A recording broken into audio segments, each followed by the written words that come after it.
할렐루야. 처음 들어본 노래 같아요. 신곡인가요? 참 감사합니다. 언제 좀 배웠으면 합니다. 그리고 우리 윤정 군사님 오늘 데뷔하신 것 같죠? 네. 안 권사님은 전에 했던 것 같고요. 이렇게 자꾸 하니까 참 좋습니다. 오늘은 고린도전서 38과 38번째 신령한 몸의 부활, 이런 주제로 설교하려고 합니다. 그래서 41번까지 하면은 제가 금년 후반에 가서 2번 제가 수요 설교를 안 하고 우리 김태영 목사님, 최윤식 목사님한테 이미 부탁을 했어요. 연말이니까 아주 설교 준비 잘하고. 요즘에는 사실 데살로니가전서 그 고린도전서는 준비 안 하고 내년 1월 달부터 데살로니가전서 준비를 지금 설교하려고 준비를 하고 있습니다. 수요 예배에 더 많은 교인들이 좀 왔으면 좋겠다, 이 마음이 간절합니다. 육체의 부활을 부정하는 이 고린도 교인들 중에 일부가 어느 정도인지는 잘 모르지만은 사도 바울에게 질문을 합니다. 그 질문 내용이 뭐냐면은 바로 오늘 35절입니다. 뭐라고 질문하는가? 여러분 한번 읽어볼까요? 시작. 누가 묻기를 죽은 자들이 어떻게 다시 살아나며 어떠한 몸으로 오느냐? 참 궁금하잖아요. 그래서 누가 묻기를 죽은 자들이 어떻게 다시 살아나며 어떠한 몸으로 오느냐 하리니. 여러분 여기 누가라고 하는 사람들이 바로 부활을 부정하는 교인들입니다. 여러분 이 사람들이 교인 아니다 그 말이 아니에요. 고린도 교회 교인들인데 헬라 철학 속에 살다 보니까 부활을 수용한다는 게 너무 어려웠어요, 이 사람들은. 그래서 죽은 자들이 어떻게 다시 살아나며, 이 말은 어떻게 일으켜지며, 그런 말이에요. 어떠한 몸으로 오느냐, 어떤 형태의 몸으로 살아나냐, 이게 참 궁금했던 것 같아요. 특별히 35절에 나오는 이 누가라고 하는 사람들은 부활을 부정한 사람들이, 이들이 고린도 교회를 좀 어지럽게 했어요. 주석책에 보니까 교회를 수렁에 빠뜨리고 있는 사람들, 그렇게 이렇게 주석한 것을 봤습니다. 그러면 이 사람들의 문제점이 뭐냐면 이런 겁니다. 땅에 있는 몸의 소마, 몸을 헬라어로 소마라고 했는데 땅에 있는 몸만 알았지, 예수님이 재림할 때 신령한 몸으로 다시금 부활하는 것, 그 신령한 몸에 대해서는 이들이 인정하지 않았습니다. 그래서 예수님 재림 때 죽은 몸이 신령한 몸으로 다시 살아난다? 어떤 사람들은 의심하고 어떤 사람들은 완전히 부정을 합니다. 그건 도무지 있을 수 없다. 그래서 고린도전서 15장과 같은 부활 어떤 변증서지요. 사실은요, 하나님의 부활에 대해서 성경대로 부활하고, 이 말씀을 지금 하고 있는 겁니다. 자, 오늘 여기에서 조금 어렵지만은 제가 쉽게 설명을 할 테니까요. 우리가 바울 서신을 읽다 보면은 그 육신하고 몸이 종종 구분해서 나올 때가 있습니다. 자, 육신은 헬라어로 우리가 사륵스 이렇게 이야기하고 몸은 소마 이렇게 이야기합니다. 헬라어 상어로는 가끔 구분해서 나와요. 근데 여러분 한번 생각해 보세요. 우리가 한국 사람인데 한글에서 우리나라 언어에서 육신과 몸의 차이가 있나요, 없나요? 함정 없어요, 여러분. 육신이나 몸이나 다 뭡니까? 여러분 똑같아요, 보면은요. 똑같습니다. 그런데 헬라어에 보면은, 바울 서신에 보면 육신과 몸을 갖다가 구분할 때가 있습니다. 그런데 우리가 헬라어에 능통하고 어떤 고전에 능통한 사람들이 아니기 때문에 너무 그게 민감할 필요는 없는 것 같아요. 막 육신은 이렇고 몸은 이런 것이다, 너무 지나치게 어떤 헬라 철학적 논리에 우리가 들어갈 필요는 없는 것 같아요. 물론 조금 제가 구분을 하겠어요. 구분하면서 무슨 차이가 있을까? 저도 그래요, 보면은요. 자, 육신은 보통 원뜻은 그런 말입니다. 인간과 동물의 살점. 우리가 보통 이걸 뭐라고 이야기하냐면 고깃덩어리라고 이야기합니다. 자, 이때 어떤 헬라어를 쓰냐면 육신, 사륵스라고 하는 헬라어를 씁니다. 그래서 이 사륵스의 복수가 사르케스라고 하는 말인데 그게 뭐냐? 시체예요. 시신. 그래서 우리가 사람이 죽었잖아요. 그 시체를 보고 소마 이렇게 쓰지 않고 육체, 육신, 사륵스 그렇게 쓰는 것을 봅니다.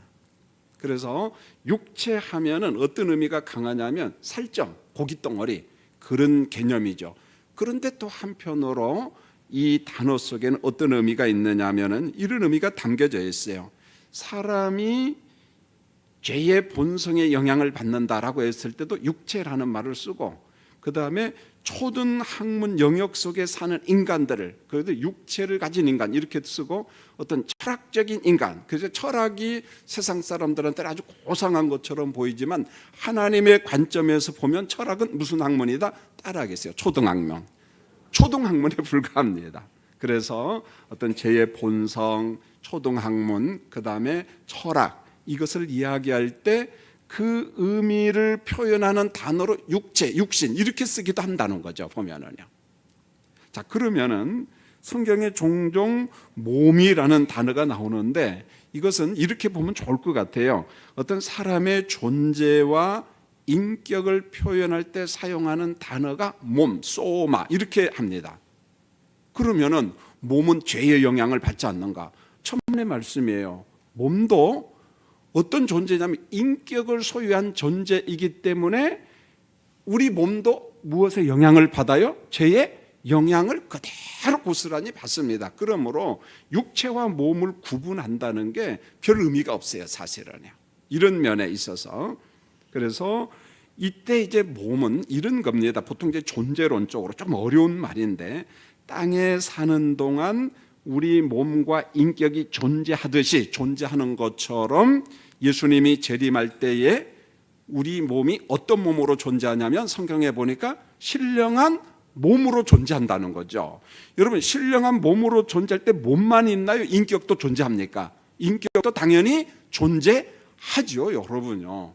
그래서 우리가 조금 이해하기 쉽게 사륵스, 육체가 나오면 그냥 고깃덩이 이렇게 좀 이해하면 좋겠어요. 그냥 그 다음에 초등학문, 어떤 죄의 본성 가운데 있는 사람, 그 다음에 어떤 철학의 영향 가운데 있는 사람, 뭐 그렇게 좀 알면 좋겠고, 몸 이렇게 나오면 존재론적으로 그 해석상의 차이는 별 차이가 없어요. 똑같아요, 보면은요.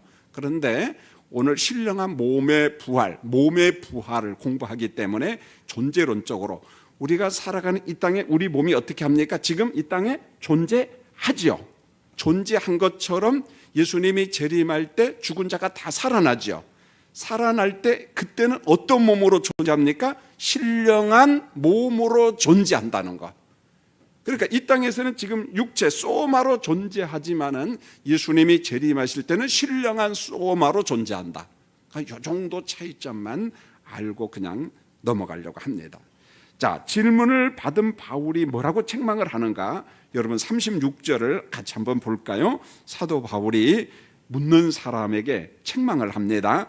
36절 시작. 어리석은 자여, 내가 뿌리는 씨가 죽지 않으면 살아나지 못하겠고. 은연중에 씨 뿌리는 비유를 통해서 지금 무엇을 강조합니까? 죽었다 다시 살아났다. 뭘 강조하는 거예요? 부활을 강조를 하고 있는 겁니다. 여기서 어리석은 자요라는 말은 당사자는 어리석다고 생각할까요? 똑똑하다고 생각할까요? 엄청 똑똑하다고 생각해요. 왜요? 이 사람들이 헬라 사람이잖아요. 헬라 사람들은 다른 사람들은 야만인이지만 자기들은 유식한 사람이라고 생각합니다. 그러나 사도 바울은 그들을 향하여 질문하는 사람에게, 어리석은 사람아, 당신 스스로는 헬라 철학에 근거해서 유식하다고 생각하지만은 하나님의 말씀에 비춰보면 당신은 어떤 사람이다? 어리석은 사람이라고 하는 거예요. 아주 어리석은 사람이다. 바울이 그렇게 말합니다. 그런데요, 이런 일은 오늘뿐만 아니라 기독교 역사를 보면은 종종 이런 현상이 나타나요. 지금도 나타납니다. 보면은. 자, 우리가 이쯤에서 어리석은 사람이 되지 않기 위해서 기본적으로 우리 석관중앙교회 수요 예배 오는 사람들은 바른 신학에 대한 기본을 지금까지 공부를 했어요. 들었어요. 그것을 한 번만 더 요약 정리할 테니까 몇 가지만이라도 좀 이해를 했으면 좋겠습니다. 자, 성경에 대한 바른 신학. 바른 신앙이 뭐냐? 하나님의 말씀은 무오하다. 오류가 없다. 그런 말이죠. 하나님의 말씀은 뭐가 없다? 오류가 없다. 그리고 성경만으로 충족하다. 이런 말을 씁니다. 자, 이게 무슨 말인 거냐면은 우리가 인간을 이해할 때 성경에도 인간론이 있을까요? 없을까요? 있어요. 인간을 이해할 때 성경에 게시된 말씀만 가지고도 무엇하다? 충족하다는 거예요. 인간을 이해하기 위해서 더 많은 철학이 필요하고 문학이 필요하고 그렇지 않다는 겁니다.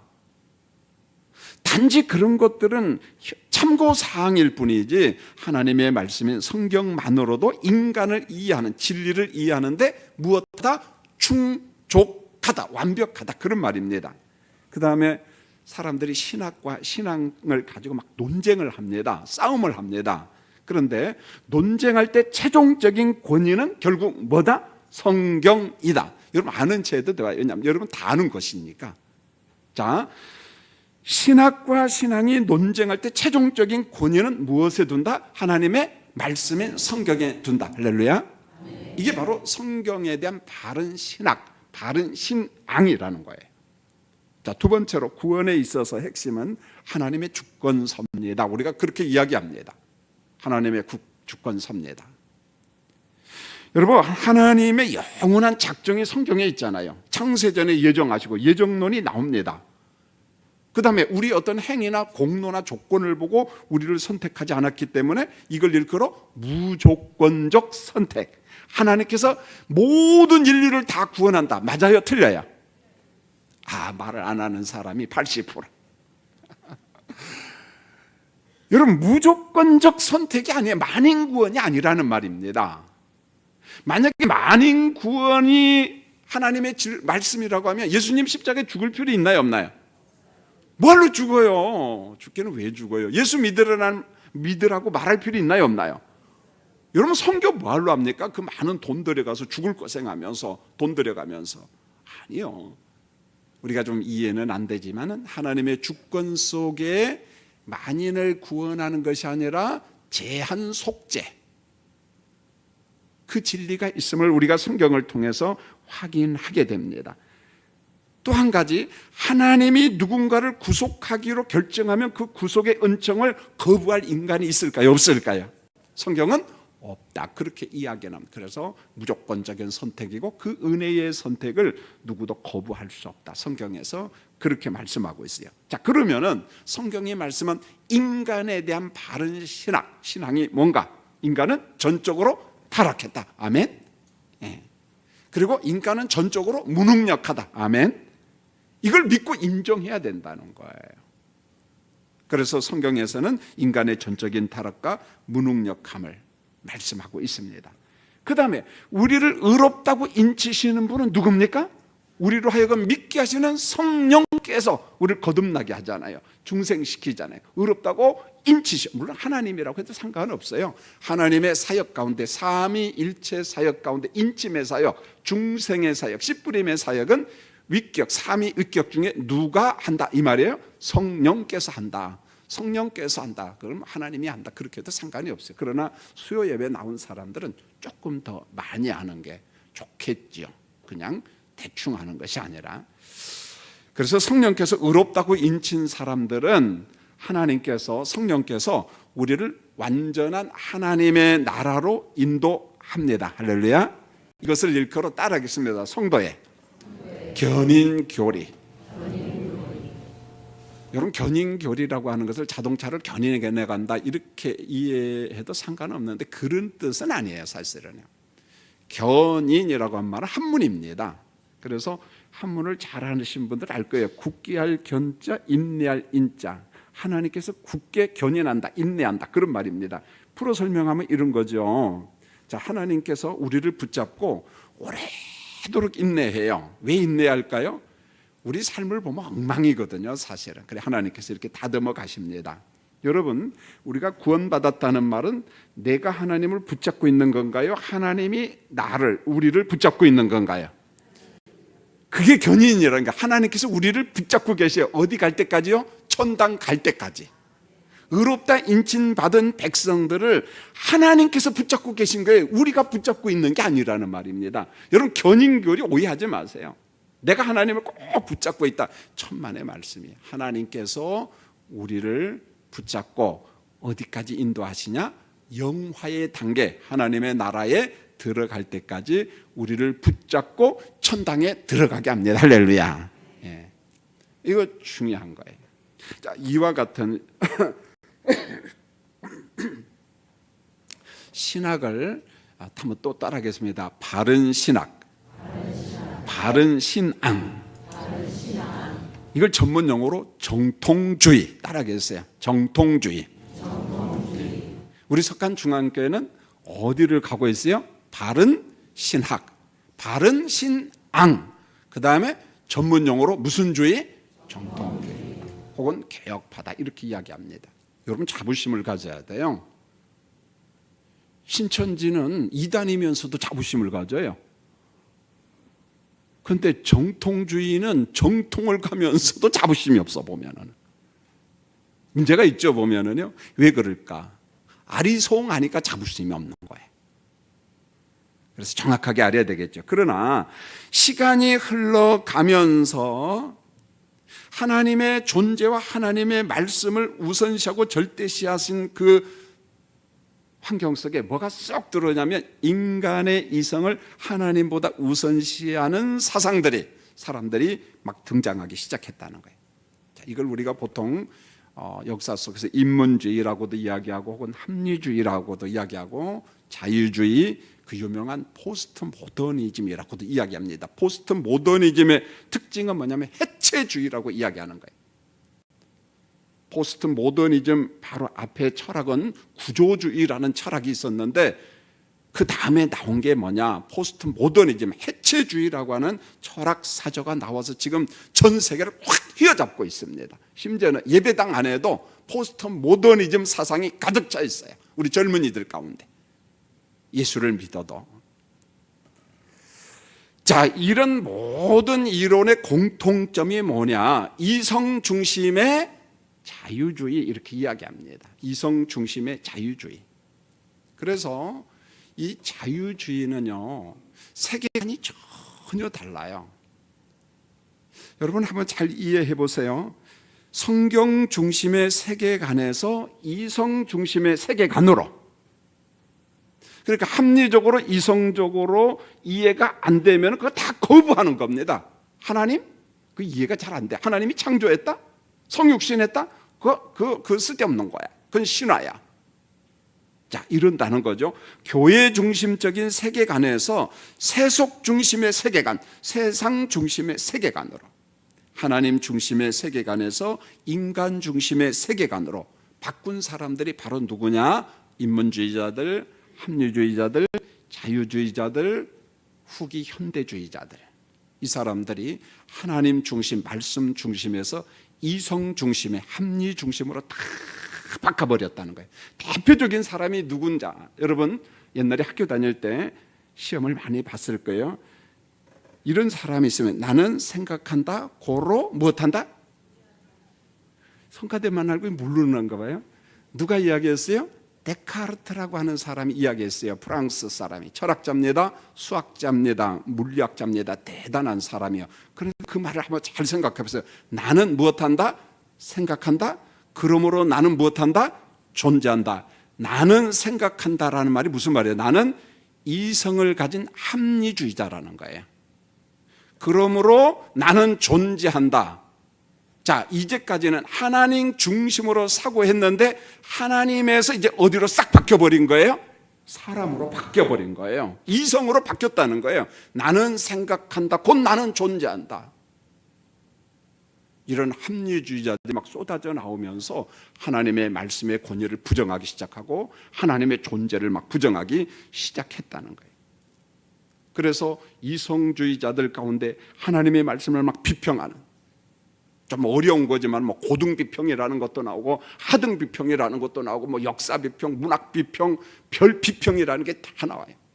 하나님의 말씀을 보면은 이것은 마태가 기록해서 그렇게 순수하게 받아들이는 것이 아니라 저자에 대해서 비평을 하는 거예요. 본문 비평을 해요.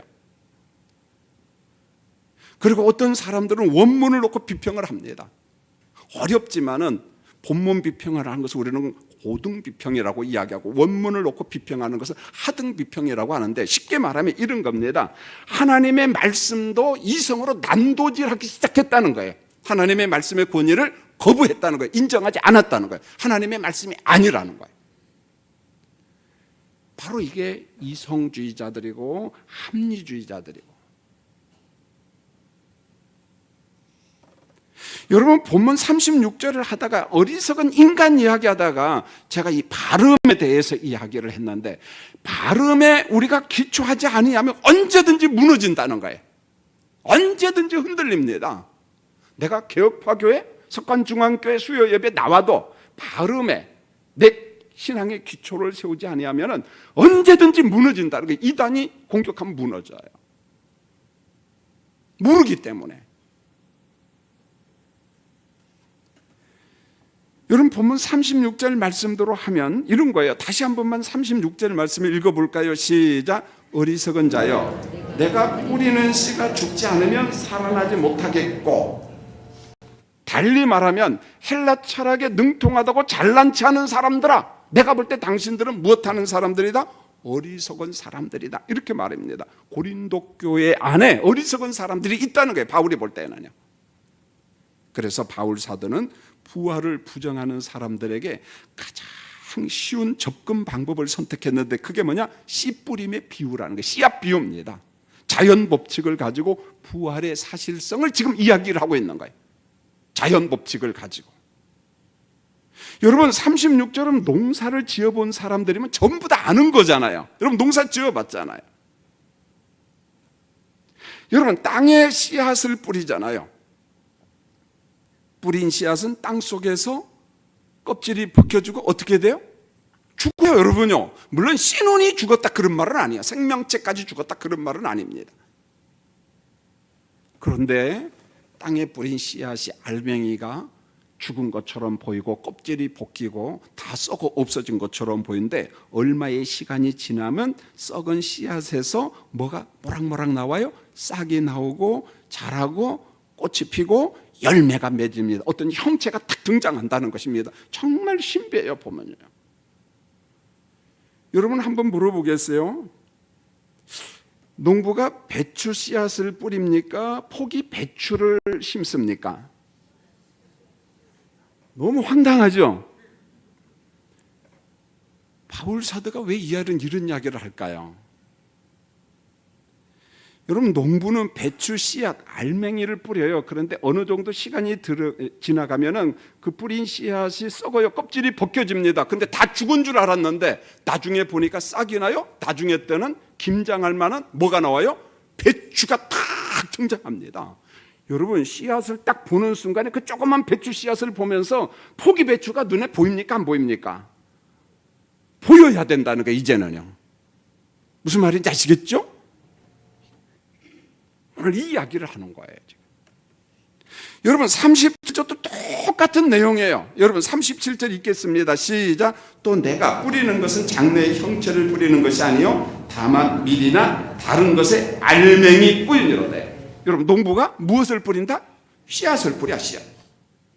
장차될 몸, 형체를 뿌리는 것이 아니라는 거예요. 그러나 씨앗을 뿌렸지만 시간이 지난 후에는 뭘로 딱 등장한다는 거예요? 다른 형체로. 배추 씨앗을 뿌렸는데 나중에는 뭘로 등장한다는 거예요? 포기 배추로 나타난다는 거예요. 배추의 형체가 나타난다. 여러분, 하나님은 식물마다 다른 형체를 다 주셨어요. 그 형체가 다 다르잖아요. 상추의 형체도 다르고 쑥갓의 형체도 다르고 배추의 형체도 다르고, 씨앗 놓고 보면 그건 비슷비슷하잖아요. 그런데 나중에 보면 형체가 전혀 달라요. 보면은요, 전혀 다릅니다.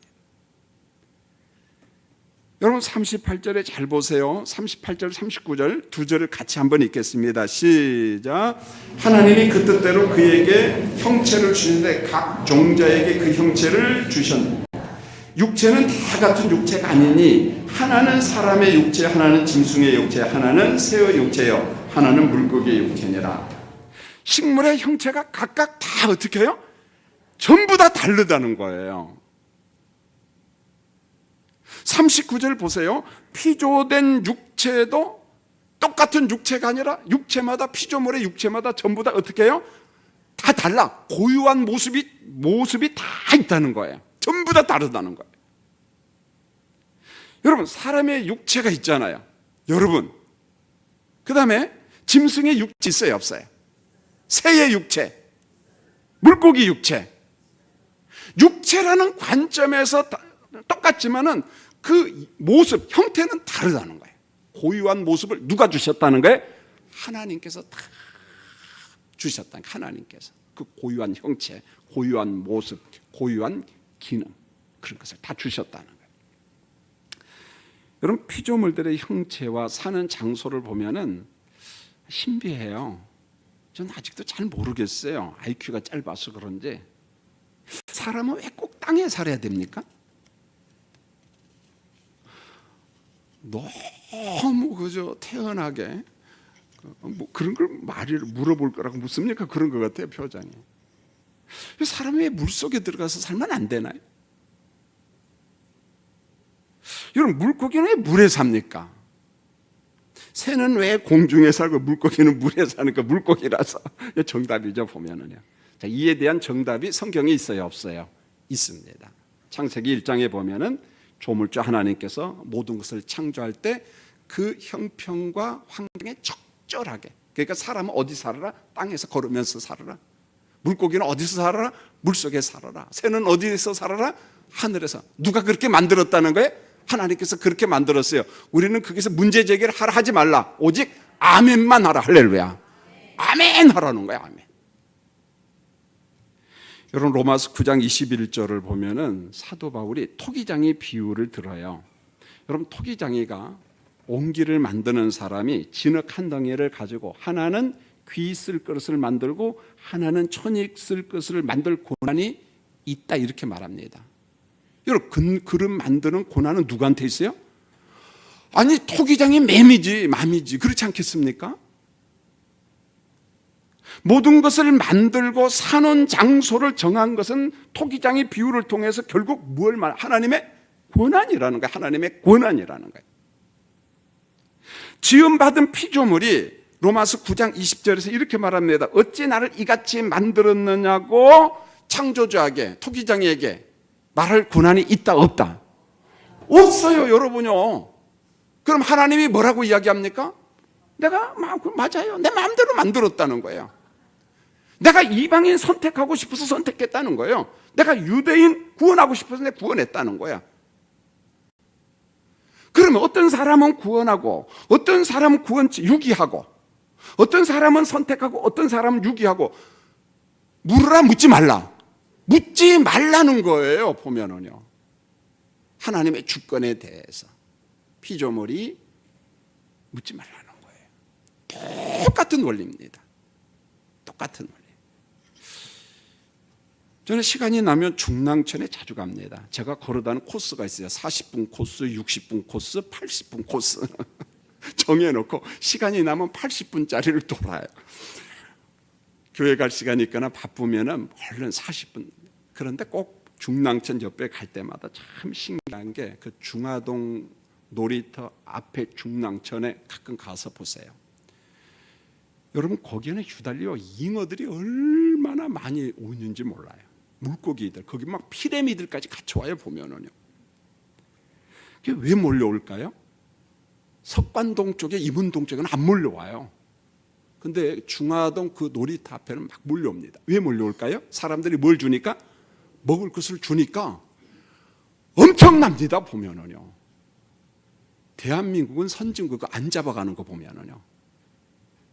여러분, 왜 잉어와 물고기들이 그 자리에 몰릴까요? 학습 효과예요, 학습 효과. 사람들이 그 자리에서 먹이를 한 번 줘, 두 번 줘, 세 번 줘, 1년 줘, 2년 줘, 3년 주니까 이것들이 알아요. 어디 가면 먹을 게 있다? 중화동 놀이터 앞에. 석관동 앞에는 안 와요. 왜? 그러니까 먹을 게 있어요, 없어요? 이문동 앞에도 안 옵니다. 그 앞에 있는 잉어는요, 사람이 지나면 얼른 도망갑니다. 근데 중화동 앞에 있는 잉어는 도망갈 줄을 몰라요. 입만 뻥긋뻥긋하고 있어요. 뭐가 떨어질 걸 기다려요? 먹을 것. 이게 뭐라고요? 학습 효과라는 거예요. 그걸 보면서요, 잉어도 반복 학습을 하면 똑똑해져요. 그렇다면은 사람은 잉어보다 수십 배 더 잘할 수 있어요. 할렐루야.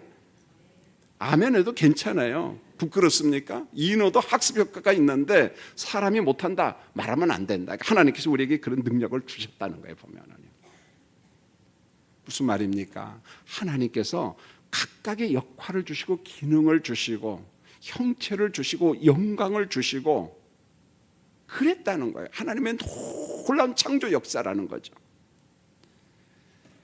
여러분 40절에 보면은 이렇게 말합니다. 여러분 40절 같이 한번 읽겠어요. 시작. 하늘에 속한 형체도 있고 땅에 속한 형체도 있으나 하늘에 속한 것의 영광이 따로 있고 땅에 속한 것의 영광이 따로 있으니, 이렇게 말합니다. 형체도 하늘과 땅에 있기에 가장 적합한 형체로 하나님께서 창조했다는 거예요. 가장 적합하게. 그래서 하늘에 속한 형체가 있고 땅에 속한 형체도 있다는 거예요. 하늘에 속한 영광이 따로 있고 땅에 속한 영광이 따로 있다. 그러면 이게 무슨 말일까요? 여기서 말하는 영광은 그것만의 고유한 역할과 기능이 있다는 거예요. 그것만의, 누구도 따라올 수 없는 기능이 그 안에 있다, 그 형체 안에 있다는 거예요. 여러분, 모든 형체들의 영광이 각각 다르다라고 했을 때 헬라어로 독사라는 말인데, 이게 무슨 말이냐면 자신들만의 고유한 역할이 있고 기능이 있다, 그런 말이에요. 그 이야기를 41절에서 이렇게 이야기를 합니다. 자, 여러분 41절을 너무 지나치게 생각하면은 아리송해요. 헷갈려요. 그냥 평범하게 이해를 하면 좋겠어요. 자, 41절 읽겠습니다. 시작. 해의 영광이 다르고 달의 영광이 다르며 별의 영광도 다른데 별과 별의 영광이 다르도다, 이렇게 이야기했습니다. 해의 영광이 다르고 기능이 다르고 달과 별의 영광도 다르고 기능과 역할이 다 다르고, 심지어는 별과 별들의 영광도 역할도 기능도 어떠하다? 다 다르다, 이렇게 말합니다. 영광이 다 다르다. 여러분, 뜨거운 태양이 있게 지구가 살아요. 농사를 지을 수가 있습니다. 동물이 살 수가 있어요. 뭐가 있기 때문에요? 뜨거운 태양이 있기 때문에. 태양의 그 역할이 하나님이 정하신 그 역할과 기능대로 움직이기 때문에 지구가 산다는 거예요. 우리가 산다는 거예요. 여러분, 밤하늘에 달과 별이 있기 때문에 야간에, 밤중에 사막과 광야를 걸어가는 사람이 나침반이 없는데도 불구하고 바른 길을 갑니까? 못 갑니까? 바른 길을 가요. 뭘 보고 갈까요? 달을 보고 가고 별을 보고 가는 겁니다. 놀랍지 않아요? 여러분, 달과 별을 보면서 여러분 무슨 생각을 하나요? 토끼가 방아를 찐대요. 너무 궁금하잖아요. 사람들은 달과 별을 보면서 꿈을 꾸기 시작한 거예요. 하나님이 창조하신 달과 별을 보면서 왜 별은 저기 있지? 그 노래도 있잖아요. 저 별은 누구 별? 나의 별. 이 별은 누구 별? 너의 별? 자꾸 꿈을 꾸는 거야. 별을 보고 누구도 생각하고. 달에 토끼가 있대. 방아를 찐대. 가봤어? 진짜일까? 그래서 사람들이 달과 별을 보면서 꿈을 꿔요. 달에는 무엇이 있을까? 저 별에는 무엇이 있을까? 이런 생각이 점점 발전해서 뭘로 간 거예요? 과학이 된 거예요. 과학이 점점 발전해서 뭘 만들었어요? 우주선을 만들었어요. 우주선을 만들어서 어디에 사람이 갔다 왔어요? 달에 갔다 왔어요. 지금 어디 가려고요? 화성에 가려고 하는 겁니다. 갈 것 같아요? 못 갈 것 같아요? 전 갈 것 같아요, 보면은요. 바로 이겁니다. 하나님께서 만드신 형체, 그 안에 영광이 있고 기능과 역할이 있는데 그 모든 것을 통해서 사람들에게 꿈을 주는 거예요. 하나님에게, 우리에게 주신 선물이야. 그런 관점의 이성과 합리는 하나님의 선물이에요. 축복이에요. 제가 이성주의를 비판하니까 그저 싸잡아서 이성주의는 다 나쁜 거, 마귀의 자식들, 그런 말이 아닙니다. 그러한 이성들이 하나님의 주권을 침해하고 말씀을 거부하고 그러기 때문에 우리가 이성주의 그릇됨에 대해서 비판하는 것이지, 여러분 이성이 있다는 게 얼마나 좋아요, 여러분요.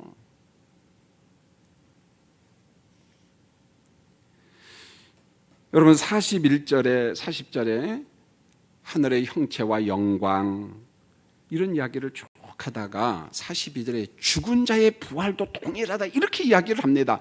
43절까지는 사실 쉬운 것처럼 보이는데 어려워요. 그래서 오늘 말씀은 35절과 44절 딱 두 가지만 알면 됩니다. 나중에 결론은 나머지는 몰라도 상관없습니다.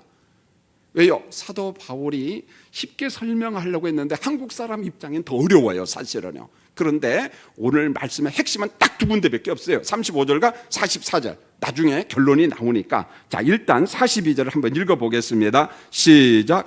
죽은 자의 부활도 그와 같으니 썩을 것으로 심고 썩지 아니할 것으로 다시 살아나며. 자, 썩을 것으로 심고 썩지 아니할 것으로 다시 살아나며. 조금 전에 36절에 배운 거하고 똑같은 거죠.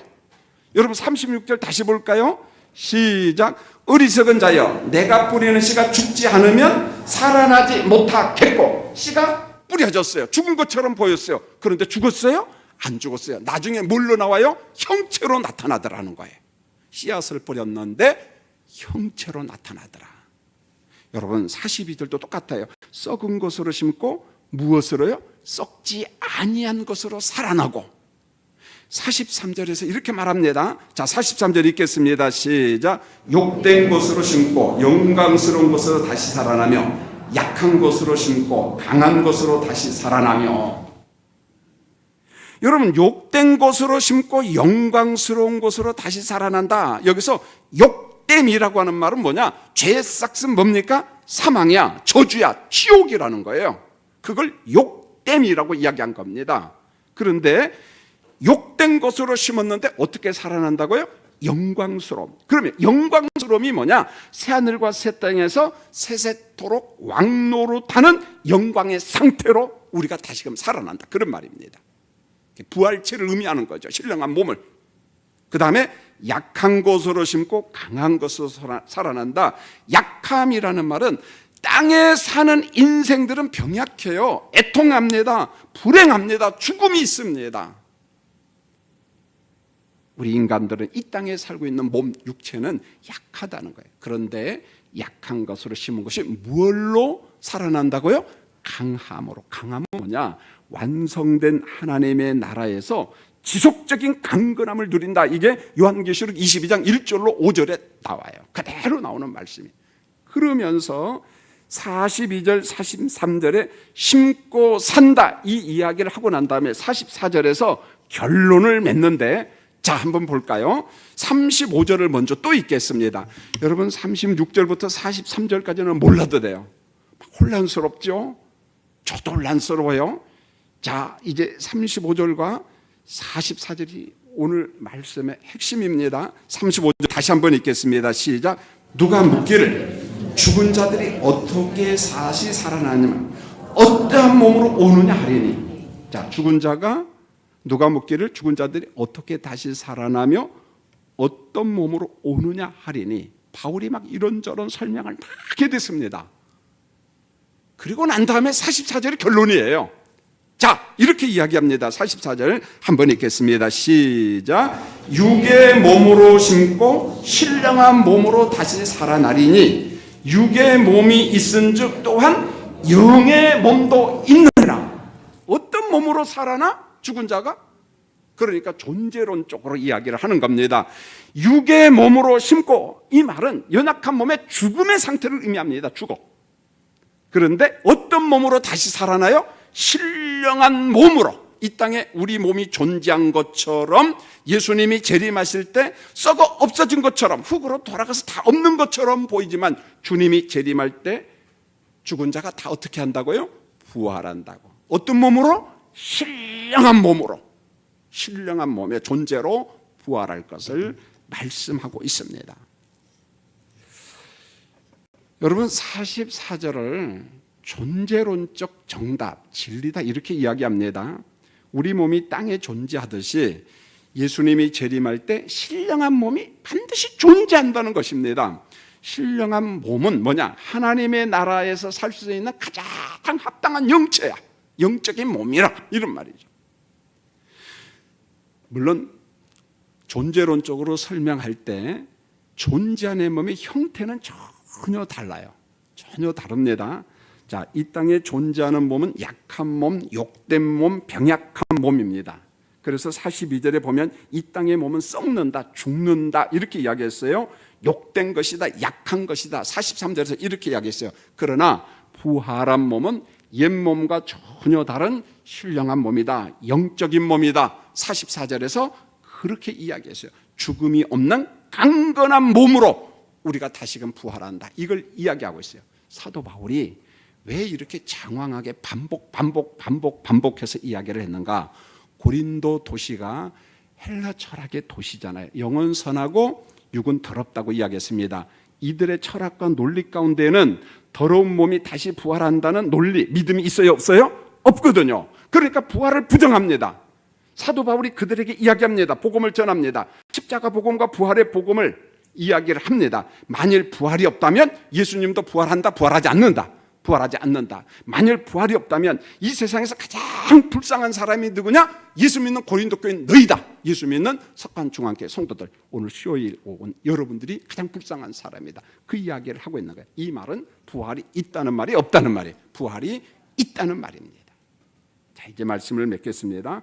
오늘 말씀의 핵심 구절은 두 구절이에요. 첫 번째는 35절. 죽은 자들이 어떤 몸으로 살아나지? 자, 답변을 합니다. 44절에 어떤 몸으로? 신령한 몸으로 다시 산다. 여러분 확실합니까? 죽은 자가 흙으로 돌아가요. 그걸로 끝나는 것이 아닙니다. 반드시 주님이 재림하실 때 하나님의 주권과 능력 속에서 우리가 어떤 몸으로? 신령한 몸의 형체로 다시금 살아난다. 이렇게 말씀했어요. 그 형체를 가지고 어디에서 영원히 산다? 하나님의 나라에서 강건한 몸으로 살아가는 거예요. 만약에 천당에 가서 병원에 간다면 그건 천당이에요? 아니에요. 요즘에 교인들이 신방 가면 우리 부목사님도 이야기했는데 이 레미안 아파트 이야기를 종종 해요. 뭐 32평짜리가 8억 5천이래요. 난 석관동에 살면서 8억 5천만 원짜리 동네 산다는 게 기적 같아요, 보면은요. 근데 천당에 가도 레미안 아파트가 있을까요? 그건 천당이에요, 지옥이에요? 그건 지옥이야, 여러분요. 그러니까 너무 우리가 예수 믿는 사람들이 그런 소유에 대해서 필요한 만큼만 가지면 되는 거지, 그게 마치 전부인 것처럼 그럴 필요가 없어요, 여러분. 우리는 어디를 이미 소유했습니까? 신령한 몸으로 들어갈 하나님의 나라가 여러분의 집입니다. 여러분의 본향입니다. 할렐루야. 이건 좀 크게 해도 괜찮아요. 목사님, 그래도 난 레미안 32평 못 산 게 억울해서 분통해 막 그런 것 같아요, 여러분요. 이미 다 지나갔어. 아이고, 그때 살 걸 그러잖아요. 그때 사시지 왜 못 사? 이게 인간의 약함이죠. 자, 우리는 신령한 몸으로 다시 살아납니다. 교회 소식을 전하겠습니다. 우리 김분